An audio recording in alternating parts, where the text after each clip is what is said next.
안녕하세요.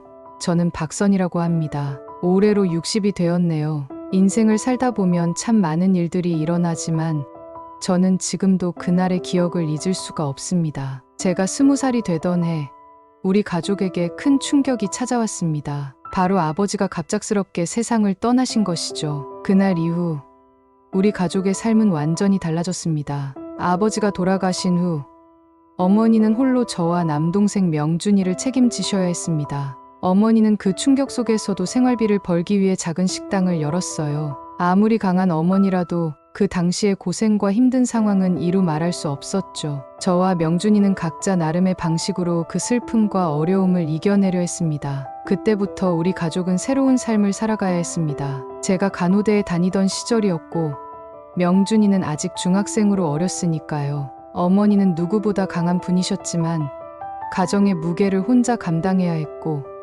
그 모습을 보며 저 역시 많은 생각을 하게 되었어요. 그 이야기는 지금부터 하나씩 들려드리겠습니다. 저는 어릴 때부터 간호사가 되는 것이 꿈이었습니다. 아버지가 돌아가시기 전 저는 간호대에 다니고 있었고 아버지 병간호를 하면서 간호사로서의 길을 걷고 싶다는 생각이 더욱 확고해졌습니다. 하지만 아버지가 돌아가신 후 어머니가 작은 식당을 운영하시면서 홀로 가정을 책임지셔야 했죠. 어머니가 새벽부터 밤늦게까지 식당에서 일하시는 모습을 보면서 저는 가끔씩이라도 어머니를 도와드리기 시작했습니다. 제가 식당에 나가 도울 때마다 어머니는 그렇게 좋아하셨어요. 어머니 얼굴엔 고단한 흔적이 가득했지만 제가 함께 있으면 잠시나마 그 고단함이 가시는 듯 보였죠. 어느 날 어머니가 저를 보며 웃으시면서 말씀하셨어요. 선이야, 너 덕분에 내가 좀 살 것 같다. 내가 와서 손님들 좀 봐주니 엄마는 숨 좀 돌릴 수 있네. 그 모습을 보고 나니 저는 점점 어머니를 도와야겠다는 생각이 강해졌습니다. 그래서 제 꿈을 잠시 미루기로 했습니다. 물론 어머니는 크게 반대하셨죠. 선이야, 너는 공부해서 간호사가 돼야지. 엄마 도와주는 건 잠깐이고 내 인생을 살아야 한다. 저는 어머니를 설득하기 위해 애썼습니다. 나 엄마, 가게가 안정될 때까지만 도와드릴게요. 제가 도와드리면 엄마도 조금은 편해지시잖아요. 결국 어머니는 제 부탁을 받아들이셨고 저는 가게 일에 본격적으로 뛰어들었습니다. 처음에는 간호사의 꿈을 접는 것 같아 아쉬움도 있었지만 시간이 지나면서 가게 일을 하며 어머니와 함께 보내는 시간에 점점 더 큰 애정을 느끼게 되었습니다. 손님들이 밀려드는 점심시간에는 정신없이 바빴지만 주방에서 어머니와 함께 요리하고 손님들에게 음식을 내어줄 때마다 손님들이 정말 맛있네요 라고 말하는 순간들이 쌓여가면서 저도 모르게 식당 일이 재미있어지기 시작했어요. 특히 가게가 사람들 입에 오르내리기 시작하면서 본격적으로 맛집 소문이 났습니다. 그때부터는 정말 쉬는 시간이 없을 정도로 바빠졌죠. 손님들이 끝도 없이 밀려들고 전화로 예약이 끊이지 않았습니다. 어머니는 바쁜 와중에도 언제나 환하게 웃으셨고 저도 그런 어머니를 보면서 보람을 느꼈습니다. 그러나 그 무렵부터 남동생 명준이의 태도가 점점 바뀌기 시작했습니다. 가게가 잘 되자 명준이는 식당 일에는 전혀 관심을 두지 않으면서 돈 쓰는 일에만 재미를 붙였죠. 처음에는 가끔씩 가게에 와서 비싼 옷을 자랑하곤 했습니다. 명준이는 군대에서 전역한 뒤 어느 날부터 좋은 옷만 입으려 하고 더 비싼 차를 원하기 시작했어요. 어머니에게 끊임없이 조르면서 결국에는 차까지 장만하게 되었죠. 그때 저는 참다 못해 명준에게 한마디 했습니다. 명준아, 엄마가 얼마나 힘들게 돈을 버는지 알지 않니? 이 돈이 쉽게 생기는 돈이 아니잖아. 너 그 차 산다고 엄마가 얼마나 무리하셨는지 생각해 본 적 있어? 저는 명준이 조금이라도 반성할 줄 알았습니다. 하지만 명준이는 오히려 더욱 뻔뻔하게 큰 소리를 쳤습니다. 이게 누나가 번 돈이야? 왜 내 엄마가 번 돈에 누나가 상관이야? 내 인생에 간섭하지 마.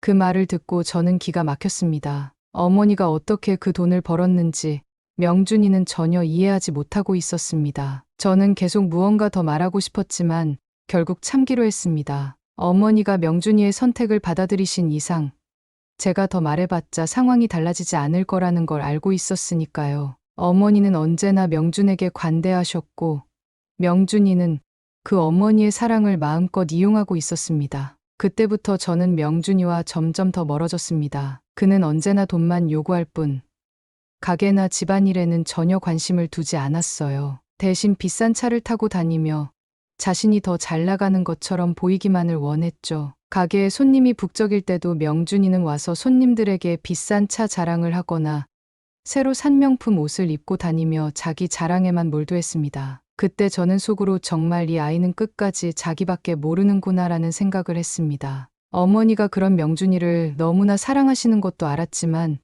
저는 더 이상 그에게 기대를 걸 수 없었어요. 어느 날 명준이가 여자친구를 집으로 데리고 왔습니다. 저는 결혼 이야기가 나올 줄은 몰랐는데 그날 처음 그 여자를 보게 된 거죠. 명준이는 그때 어머니를 졸라 카페를 차리고 있었고 가게 운영에는 관심도 없으면서 자기 사업에만 몰두하던 때였어요. 가족끼리 저녁 식사를 하던 자리였는데 분위기는 어딘가 어색했습니다. 평소와는 다른 긴장감이 흐르고 있었죠. 그러던 중 명준이의 여자친구가 갑자기 불쑥 말을 꺼냈습니다. 요즘 제 친구들도 하나 둘 결혼을 하고 있어요. 시댁에서 다들 집을 사주셔서 안정적으로 결혼 생활을 시작했어요. 저도 그 정도는 준비가 되어야 결혼이 가능하다고 생각해요. 순간 그 말에 저도 모르게 눈살이 찌푸려졌습니다. 명준도 그렇지만 그 여자도 참 뻔뻔하다고 생각했어요. 시댁에서 집을 사줘야 한다니 대체 무슨 생각을 하고 있는 거지? 하는 생각에 한마디 하고 싶었지만 어머니가 제 허벅지를 꾹 찌르시더군요. 어머니는 평소처럼 조용히 그저 상황을 지켜보고 계셨습니다. 결국 저는 말없이 식사를 계속했지만 명준이는 그 대화가 오간 후로 계속 저를 째려봤습니다. 그날 이후 명준이는 점점 더 대놓고 어머니에게 집을 사달라고 조르기 시작했습니다. 처음에는 살짝 돌려서 말하더니 시간이 지날수록 직접적으로 요구하는 것 같았습니다. 어머니는 명준이의 부탁을 듣고 고민하시는 듯했지만 저는 그때마다 어머니께 말씀드렸어요. 엄마, 명준이가 집을 사달라고 조르는 건 너무 무리한 요구잖아요. 엄마가 그렇게 큰 돈이 어디 있어요? 대출까지 받아야 하는 상황인데. 어머니는 늘 명준이를 걱정하셨기에 결국 명준이의 부탁을 들어주기로 결심하셨습니다. 어머니는 대출까지 얻어 명준에게 집을 사주셨고 그날 이후 저는 어머니와의 대화가 더욱 가슴 아팠습니다. 어머니는 저를 미안한 얼굴로 바라보시며 말씀하셨습니다. 선이야, 너가 고생하고 있는 거 다 알아. 엄마도 늘 미안해. 명준이에게는 이번이 마지막이야. 이게 끝이야. 그리고 이 집과 가게는 무조건 너한테 물려줄 거니까 걱정하지 마라. 어머니의 그 말씀이 사실 저를 완전히 위로해 주지는 않았어요. 저는 어머니가 명준에게 집을 사줬다고 해서 나중에 제게 돌아올 재산이 줄어들까봐 화가 난 것이 아니었습니다. 그건 중요하지 않았습니다. 제가 진짜로 화가 난 건 명준이와 그의 여자친구의 뻔뻔하고 염치 없는 태도였죠. 그렇게 돈을 요구하는 것도 모자라 어머니의 고생을 전혀 고려하지 않는 그들의 행동에 너무나 분노했습니다. 그렇게 집을 받은 명준이는 결혼을 했고 결혼 후에도 가끔씩 가게를 찾아왔습니다. 하지만 마치 손님처럼 가게가 잘 운영되고 있는지 검사라도 하려는 듯이 나타났습니다. 한 번은 명준이와 올케가 가게에 와서는 대놓고 이렇게 말하더군요. 누나는 정말 좋겠어. 이렇게 장사가 잘 되는 가게에서 엄마랑 같이 있으니 얼마나 편하겠냐. 누나가 너무 많이 받는 것 같아. 나중에 이 가게는 당연히 나한테 돌아와야 맞는 거지. 그 말을 듣고 저는 정말 기가 막혔습니다. 명준이는 가게 일이 얼마나 힘든지 한 번도 겪어본 적이 없으면서 마치 자신이 당연히 모든 것을 받아야 하는 것처럼 행동했어요. 그때 올케도 한마디 거들며 저를 더 자극했습니다. 형님, 어떻게 어머니를 그렇게 잘 구워 삶으셨어요? 어머님의 재산을 혼자 독차지하려는 형님의 행동이 참 대단하시네요. 근데 저희도 가만히 있지는 않아요. 나중에 대비책은 다 마련해두고 있거든요. 저는 그 말을 듣자마자 더는 참을 수 없었습니다. 그동안의 모든 분노가 한꺼번에 치밀어 오르며 결국 소리치고 말았죠. 말도 안 되는 소리 그만하고 당장 나가. 너희들이 이 가게를 위해 뭘 했다고 그런 소리를 하는 거야? 그 순간 가게 안은 싸늘해졌고 명준이와 올케는 말없이 자리를 떠났습니다. 그들의 뻔뻔한 태도에 제 가슴속 분노는 쉽게 가라앉지 않았습니다. 하지만 그들이 떠나고 난 후에도 저는 그동안 쌓였던 감정이 풀리지 않은 채 여전히 가슴속에서 꿈틀거리고 있었습니다. 저는 제 청춘을 가게에 바쳤습니다. 가게 일을 하느라 홍기도 놓쳐버렸지만 후회는 없었어요. 연애나 결혼보다 가게를 키우는 일이 더 즐겁고 보람찼으니까요.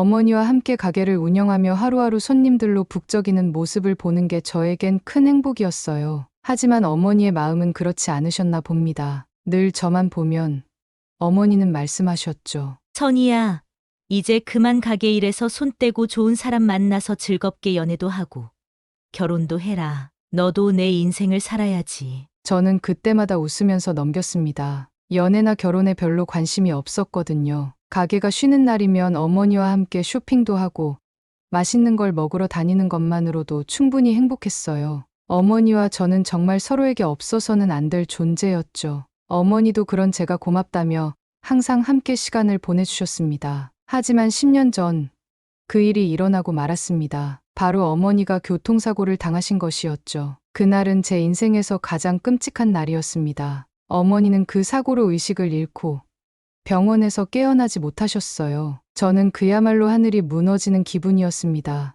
엄마가 다시 깨어나시기만을 바라면서 저는 밤낮 없이 병간호를 해야 했습니다. 동시에 가게도 돌봐야 했죠. 그때는 정말 정신없이 버텼어요. 어떻게 버텼는지 지금 돌이켜봐도 스스로가 이해되지 않을 정도입니다. 제 모든 에너지를 엄마를 돌보는 데 쏟아부었지만 결과는 다르지 않았습니다. 명준이는 병원에 한두 번 왔을 뿐이었어요. 그때마다 그는 마치 손님처럼 왔습니다. 엄마를 간호하는 저를 보면서도 차가운 얼굴로 이렇게 말하더군요. 누나는 엄마가 돌아가실 준비 안 해? 그러다 후회하게 될 거야.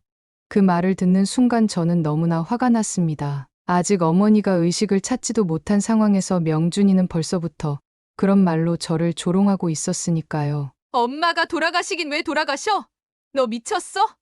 내가 반드시 엄마를 다시 건강하게 만들 거야. 하지만 그 다짐에도 불구하고 어머니는 끝내 돌아가시고 말았습니다. 어머니가 세상을 떠났을 때 저는 정말 세상이 끝난 것 같았어요. 20년 넘게 가게를 돌보며 살아왔지만 그 순간에는 가게를 돌볼 힘조차 남아있지 않았습니다. 인생이 송두리째 흔들리는 것 같은 기분이었어요. 문득 아버지가 돌아가셨을 때 어머니가 느꼈을 상실감이 이런 것이 아니었을까 하는 생각이 들더군요. 그런데 어머니가 돌아가신 슬픔에 빠져있던 그때 명준이 다시 나타났습니다. 그리고는 정말 기가 막힌 말을 하더군요. 그가 가져온 건 유언장이었고 그 유언장에는 어머니의 모든 재산이 명준에게 상속된다는 내용이 적혀 있었습니다. 처음 그걸 보았을 때 저는 아연실색할 수밖에 없었습니다.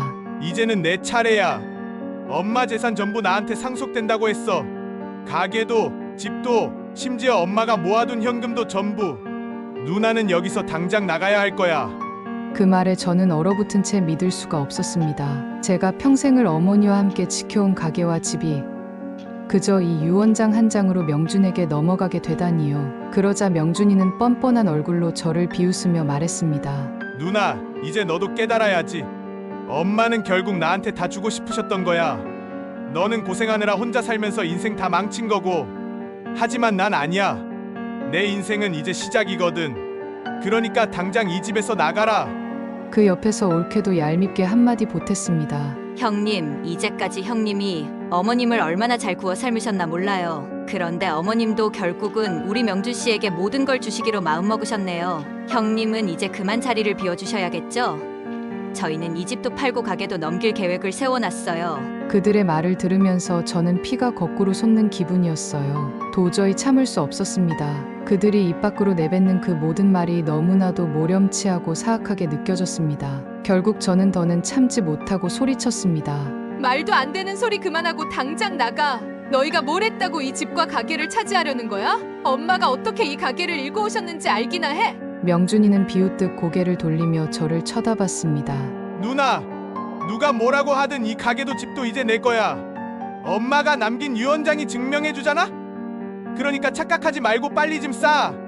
명준이와 올케는 차갑게 뒤돌아 나갔지만 제 안에서 일어나는 분노는 쉽게 가라앉지 않았습니다. 저는 그 자리에 그대로 주저앉은 채로 온갖 생각이 머릿속을 스쳐 지나갔습니다. 이건 도저히 있을 수 없는 일이었습니다. 제가 평생을 어머니와 함께 지켜온 집과 가게가 그저 명준이 들고 온 유언장 하나로 모두 명준에게 넘어가다니요. 눈앞이 하얘졌고 머리가 텅 빈 것 같았습니다. 도대체 이게 어떻게 된 일일까? 어머니가 정말 그런 유언을 남기셨을까? 명준이 가져온 그 유언장이 진짜일까? 그날 이후 명준이는 더욱 뻔뻔하게 행동했습니다. 얼마 지나지 않아 명준이는 가게에 다시 나타나서는 저에게 이렇게 말했죠. 누나, 가게에서 뭐 하든 상관없어. 내가 팔아버리기 전까지야. 일하고 싶으면 알아서 해. 근데 곧 팔 거니까 기대는 하지 말고 나가. 그 순간 제 가슴 속에서는 말로 표현할 수 없는 분노가 치밀어 올랐습니다. 평생을 바쳐 어머니와 함께 일궈온 가게를 명준이는 그저 돈으로만 보고 있었습니다. 어머니의 삶과 희생이 고스란히 담긴 그 가게를 명준이는 아무렇지도 않게 팔아버리겠다고 말했습니다. 명준이의 그 태도에 저는 말문이 막혔고 믿기지 않는 현실 앞에서 무너지는 기분이 들었어요. 그 순간 온몸이 얼어붙는 것 같았고 더 이상 아무 말도 할 수 없었습니다. 하지만 차마 가게를 떠날 수 없었습니다. 어머니가 남긴 모든 것이 그곳에 있었으니까요. 어머니와 함께했던 수많은 기억들, 어머니의 손길이 닿지 않은 곳이 없는 그 가게를 그렇게 쉽게 버릴 수 없었습니다. 그래서 저는 명준이 뭐라고 하든 계속 가게에 나갔습니다. 가게 문을 열고 들어서면 여전히 손님들로 가득했습니다. 그동안 우리 가게를 찾아주셨던 단골 손님들도 여전히 가게를 찾아주었고 가게 구석구석에는 어머니의 정성이 깃들어 있었습니다. 주방에서 손수 음식 재료를 준비하던 어머니의 모습이 마치 어제 일처럼 생생하게 떠올랐어요. 가게에서 나는 음식 냄새, 주방 한켠에 남아있는 어머니의 손때 묻은 도구들, 장부 위에 어머니가 남긴 필체 하나하나까지 모든 것이 어머니를 느끼게 해줬습니다. 하지만 그 모든 것이 저에게는 너무나 큰 슬픔으로 다가왔습니다. 가게를 나올 때마다 저는 매번 어머니 생각에 눈물을 참을 수 없었습니다. 손님들이 물어볼까봐 애써 웃으며 대했지만 뒤돌아서면 어머니 생각에 눈물이 멈추지 않았습니다. 어머니가 없는 가게는 너무나 낯설었고 더 이상 예전처럼 웃으며 일할 수 없을 것 같았습니다. 어머니가 없는 가게는 이제 텅 빈 껍데기 같았어요. 그곳에 남은 건 손님들의 웃음소리와 바쁜 일상뿐이었지만 그 모든 것이 어머니와 함께하지 못한다는 사실이 제게는 고통이었습니다. 그리고 그 가게가 명준이의 손에 넘어갈지도 모른다는 생각에 저는 매일매일 고통스러웠습니다. 제 모든 인생을 바쳤던 그 공간을 잃을지도 모른다는 불안감이 밤낮 없이 저를 괴롭혔죠.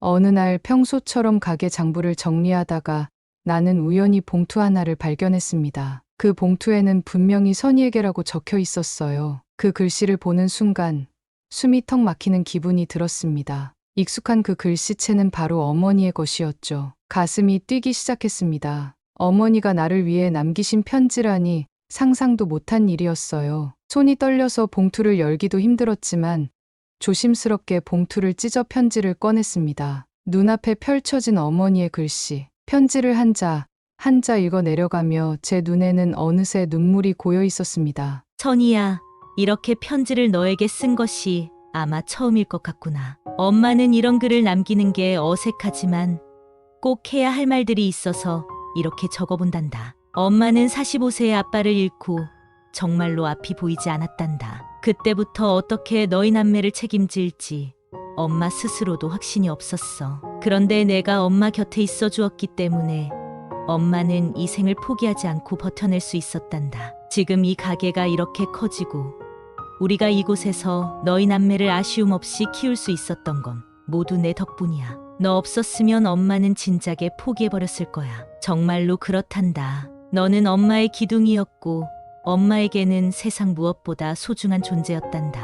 너는 혼기를 놓쳐가며 엄마 곁을 지켜주었지. 엄마가 고맙기도 하지만 늘 미안하기도 했단다. 내 또래의 친구들이 연애도 하고 결혼도 하며 즐겁게 지내는 모습을 엄마도 많이 봤어. 그런 모습을 볼 때마다 너에게 미안한 마음이 들었단다. 사실은 내가 꿈꾸던 간호사의 길을 포기하고 이렇게 오랫동안 엄마 곁을 지켜준 내 희생이 얼마나 큰지 엄마는 너무 잘 알고 있었어. 선희야, 엄마는 내가 엄마와 함께한 시간들이 내게 상처가 되지 않았으면 좋겠어. 내가 없었다면 엄마는 이 가게도, 이 집도, 우리 가족도 지켜낼 수 없었을 거야. 너는 그동안 충분히 엄마에게 그리고 우리 가족에게 많은 걸 주었단다. 너의 그 사랑과 희생을 엄마는 한 번도 잊은 적이 없어. 그래서 엄마는 내게 이 말을 꼭 해주고 싶단다. 내가 엄마에게 준 사랑과 시간은 그 무엇으로도 바꿀 수 없는 가장 소중한 것이었단다. 사람의 인생은 어떻게 될지 모르는 거라서 이제 엄마도 이런 말을 확실히 해두고 싶어. 너에게 늘 말하던 것처럼 얼마 전에 변호사를 만나 이 가게와 우리가 살고 있는 집, 그리고 엄마가 모아둔 현금을 모두 너에게 물려주기로 유언장을 작성했단다. 그건 내가 마땅히 받아야 할 것이야.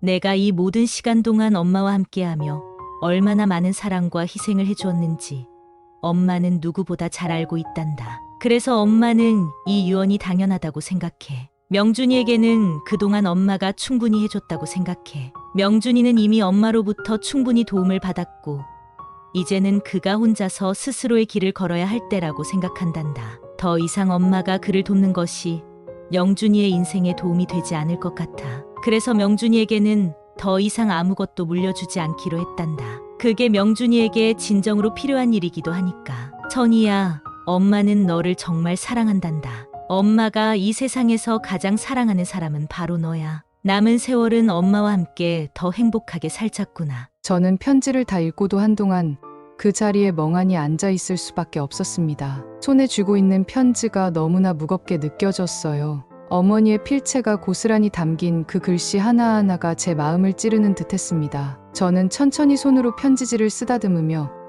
그동안 몰랐던 어머니의 깊은 마음을 처음으로 느꼈습니다. 어머니는 평소에 감정을 쉽게 표현하시는 분이 아니셨어요. 언제나 강한 모습만 보여주시던 분이었죠. 그런데 그 편지 속에는 그동안 어머니가 제게 하고 싶었지만 말하지 못했던 마음들이 고스란히 담겨 있었습니다. 저는 그동안 어머니의 고생을 누구보다 잘 알고 있다고 생각했지만 어머니가 저를 그렇게 깊이 사랑하고 제 희생을 그렇게나 잘 알고 계셨다는 사실은 처음 알게 되었습니다. 너가 없었으면 엄마는 벌써 포기했을지도 몰라. 그 구절이 특히 저를 울게 만들었습니다. 저는 단순히 어머니를 돕는다는 마음으로 가게에서 일했을 뿐이었는데 어머니에게는 제가 그토록 큰 존재였다는 걸 이제서야 알게 된 겁니다. 저는 그동안 제 인생을 살지 못했다는 생각에 스스로를 자책하곤 했습니다. 결혼도 하지 않고 꿈꾸던 간호사로서의 삶도 접은 채 어머니 곁을 지켰으니까요. 그런데 그 모든 시간이 어머니에게는 그토록 소중한 것이었고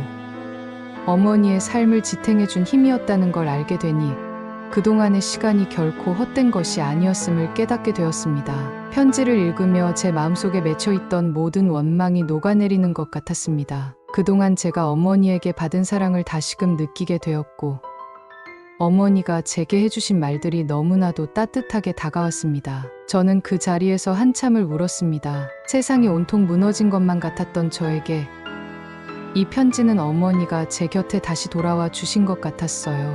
어머니의 사랑이 그곳에 담겨 있었으니까요. 그리고 마지막에 적힌 유언에 대한 내용도 저를 다시 한번 울게 만들었습니다. 어머니는 제게 이 가게와 집, 그리고 남겨둔 재산을 모두 물려주기로 하셨다는 말씀을 하셨습니다. 어머니가 제 사랑과 희생에 대해 충분히 보답하고 싶으셨던 거죠. 하지만 그 순간 저는 어머니의 재산이 아니라 어머니의 그 마음이 너무나도 고맙고 또 가슴 아팠습니다. 저를 위해 그렇게나 많은 것을 준비해 두셨다는 사실이요. 어머니는 제 모든 것을 알고 계셨습니다. 제가 느꼈던 고통도, 외로움도, 그리고 제가 얼마나 어머니를 사랑했는지도요. 명준에 대한 이야기도 편지에 나와 있었지만 그건 더 이상 중요하지 않았습니다. 어머니는 이미 충분히 명준에게 해주셨고 이제는 그를 더 돕는 것이 그의 인생에 도움이 되지 않을 거라고 생각하셨죠. 어머니의 판단은 늘 옳았습니다. 그 말을 듣고 나니 명준에 대한 모든 미련이 사라졌습니다. 어머니가 곁에 없다는 사실이 여전히 가슴 아팠지만 그 편지를 통해 어머니의 사랑을 다시금 느낄 수 있었어요. 어머니는 항상 제 편이셨고 지금도 여전히 저를 지켜보고 계신다는 생각이 들었습니다. 그 편지는 어머니가 남기신 마지막 선물이었고 저는 그 편지 한 장으로 다시 일어설 수 있는 힘을 얻은 것 같았습니다. 편지를 읽은 후 저는 바로 어머니가 언급하신 변호사에게 연락을 했습니다. 변호사는 어머니의 유언장에 대해 이미 알고 있었고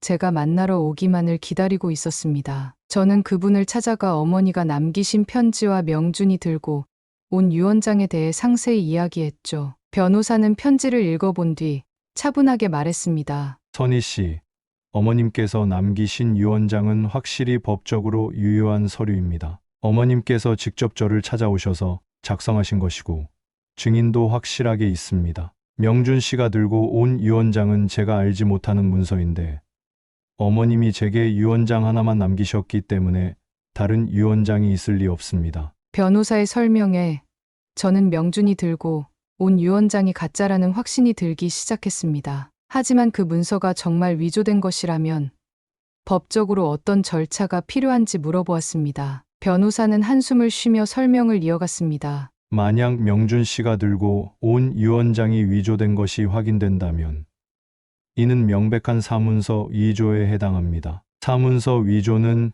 형법 제231조에 따라 최대 5년 이하의 징역형 또는 1천만 원 이하의 벌금형이 부과될 수 있습니다. 또한 이를 행사하려고 했을 경우 그 행위 역시 처벌받게 됩니다. 진실을 밝히기 위해서는 감정서, 검토와 법원의 판결이 필요합니다. 하지만 제가 볼 때는 이미 충분한 증거가 있습니다. 어머님이 남기신 유언장과 제가 증인으로 참여한 문서가 가장 강력한 증거가 될 것입니다. 저는 변호사의 말에 차분하게 고개를 끄덕였습니다. 명준이 저지른 일이 단순한 실수가 아니라는 사실이 확실해지자 마음속에서 피어오르던 분노가 다시 한번 차오르기 시작했습니다. 그렇게 사건은 법적 절차에 따라 진행되었고 감정 결과 명준이 들고 온 유언장은 명백히 위조된 것으로 판명되었습니다. 그 소식이 전해지자 명준이와 그의 아내는 더 이상 숨을 곳이 없다는 것을 깨달았던 것 같습니다. 어느 날 그 둘은 저를 찾아왔습니다. 명준이의 얼굴은 이전에 봤던 뻔뻔한 표정과는 완전히 달랐습니다. 그는 다급하고 초조한 눈빛을 하고 있었고 그 옆에 서 있는 아내 역시 눈물을 흘리고 있었습니다. 명준이는 고개를 숙이며 말했습니다. 누나, 정말 미안해. 내가 큰 잘못을 했어. 제정신이 아니었어. 누나가 얼마나 힘들게 살았는지 이제야 알았어. 제발 용서해줘. 나도 잘못을 빌고 싶어. 아내 역시 눈물을 훔치며 애원하기 시작했습니다. 형님, 저희가 정말 잘못했어요. 제가 명준 씨를 잘못 부추긴 것도 있어요. 돈이 너무 필요해서 한순간에 욕심이 눈을 가린 거예요. 제발 도와주세요.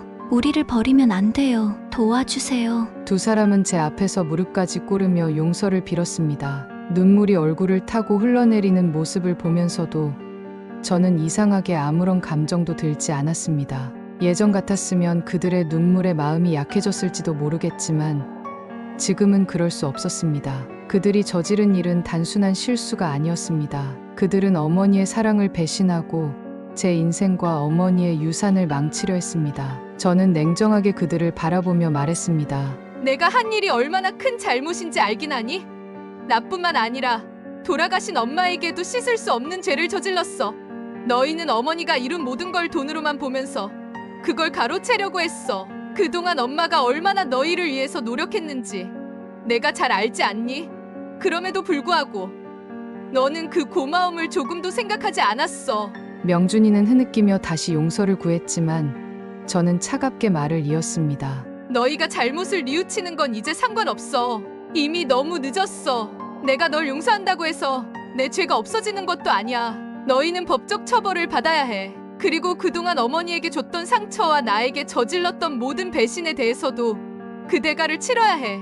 명준이와 아내는 계속 울면서 매달렸지만 저는 더 이상 그들을 보고 싶지 않았습니다. 그들의 눈물과 후회는 이제 아무런 의미도 없었어요. 저는 차갑게 몸을 돌려 그들에게 말했습니다. 내가 도와줄 수 있는 건 없어. 너희가 이 일을 어떻게 해결할지는 너희가 알아서 해야 할 일이야. 더 이상 나에게 그리고 어머니의 기억에 상처를 주지 말고 여기서 나가. 명준이와 그의 아내는 더 이상 할 말이 없는 듯 천천히 일어나 비틀거리며 집을 나갔습니다. 그들의 모습이 사라진 뒤에도 제 마음에는 미련이 남지 않았습니다. 그들이 저지른 잘못은 너무 컸고 저는 그들의 죄를 용서할 수 없었습니다. 저는 명준이를 법적으로 처벌하지 않기로 했습니다. 분명 명준이 사문서 위조로 처벌을 받아 마땅한 상황이었지만 어머니께서는 그것을 원하지 않으셨을 거라 생각했습니다. 어머니는 항상 가족을, 특히 명준이를 끝까지 보듬으셨으니까요. 제가 명준이를 법정에 세우는 모습을 어머니께서 보셨다면 아마 마음 아파하셨을 거예요. 어머니의 마음을 생각하면서 저는 명준이 감옥에 가는 대신 그를 놓아주기로 결심했습니다. 하지만 그와 동시에 저는 더 이상 명준이를 금전적으로 돕지 않기로 했습니다. 이제 명준도 스스로 자신의 인생을 책임져야 할 때입니다. 어머니께서도 그걸 바라셨을 겁니다. 저는 명준에게 더 이상 어머니의 사랑과 희생을 이용하게 둘 수 없었습니다. 그가 앞으로 어떻게 살든 누구의 도움도 없이 스스로 해결해야 한다는 것을 명준도 깨닫길 바랐습니다. 그 결정을 내리고 나니 오히려 마음이 한결 가벼워졌습니다. 마치 어머니께서 제게 마지막으로 주신 숙제를 해결한 기분이었죠. 어머니가 떠나신 후 저는 여전히 어머니의 가게를 돌보고 있습니다. 이 가게는 이제 더 이상 단순한 일터가 아니에요. 어머니와 저, 그리고 우리 가족의 모든 시간이 담겨 있는 곳이죠. 주방의 그릇 하나, 벽에 걸린 메뉴판, 손님들이 앉는 의자 하나하나에 어머니의 흔적이 배어 있습니다. 가끔 가게에 앉아 있으면 마치 어머니가 주방에서 일하고 계신 것 같은 착각이 들기도 합니다. 저는 어머니가 이 가게를 통해 남긴 모든 것을 감사한 마음으로 이어가고 있습니다.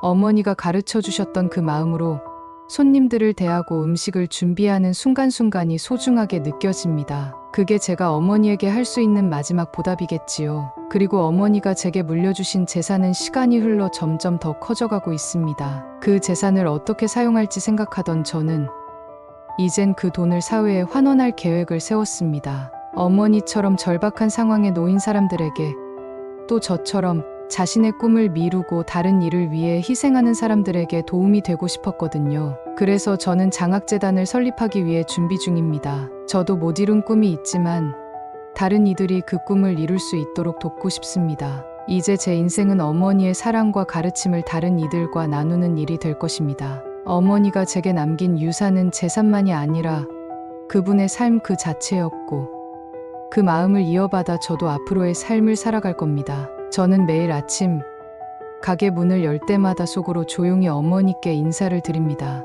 엄마, 오늘도 저와 함께 해주세요. 그렇게 말하면서 오늘도 가게 문을 활짝 열어젖힙니다. 여러분, 이렇게 제 이야기를 끝까지 들어주셔서 진심으로 감사합니다. 인생을 살아가다 보면 때로는 상처받고 아픈 순간도 있지만 그 속에서 우리가 발견하는 소중한 것들이 있죠. 저는 그게 바로 사랑이라고 생각합니다. 어머니와 함께한 시간들, 그리고 그 안에서 느꼈던 사랑은 제가 지금까지 버틸 수 있었던 가장 큰 힘이었어요. 그 사랑은 저를 지탱해준 바탕이었지만 이제는 제가 제 삶을 직접 꾸려나가야 할 시간이기도 해요. 우리가 사랑받고 성장하는 것도 중요하지만 그 사랑을 발판 삼아 스스로의 길을 찾아가는 것이 결국 더 중요한 일이 아닐까 싶습니다. 여러분도 살면서 힘든 시간들을 겪고 계실 거라고 생각해요. 누구에게나 그런 순간이 찾아오죠. 하지만 그때마다 곁에 있는 소중한 사람들, 우리를 응원해주는 사람들의 사랑을 잊지 않으셨으면 좋겠어요. 그 사랑이야말로 다시 일어설 수 있는 힘이니까요. 그리고 그 사랑을 믿고